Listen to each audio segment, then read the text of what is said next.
First of all, can you give our audience a sense of the scope of the humanitarian crisis unfolding and also the life of a refugee, which to many of our average viewers can be difficult to imagine?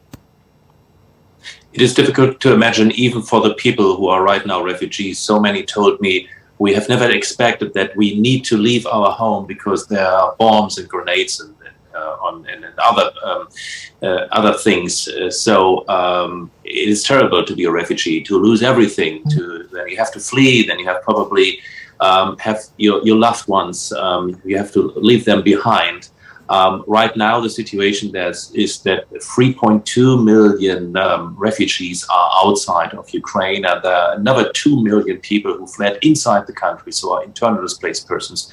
And this in only 3 weeks. So the conflict started to this day 3 weeks ago, and we have already about 5 million people who had to flee their homes. Wow, that is a lot.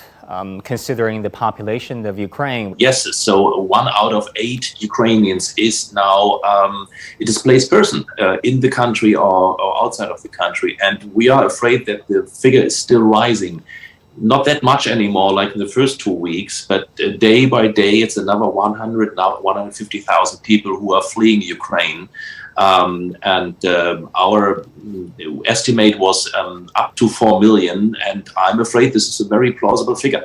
In the Polish border town of Medyka, you said you met one of the youngest refugees who is, this pains me to say this, who is only 2 months old. His name is Andrii. Can you tell us a bit about his story? Yes, I met Andrii 2 weeks ago with his aunt and his mother, and they had to flee when he was only 6 weeks old, actually, really a tiny baby, who of course have no idea what this means to be a refugee. And the father had to stay behind in Kharkiv, in the city. The baby is now indeed in Poland, is safe with his mother and his aunt.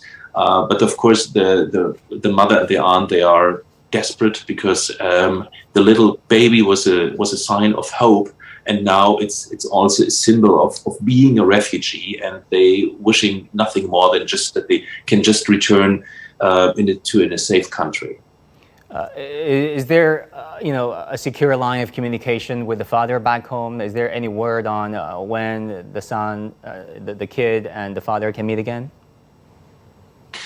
Well, there is a kind of communication because they are using internet, of course, sending photos, sending videos, or doing video calls or something like that. But no one really knows at what point the refugees can go home. This is, by the way, one of the 2 sentences I've heard every day on the border. It was really the question, what do you think, when can we go home? We cannot answer this question.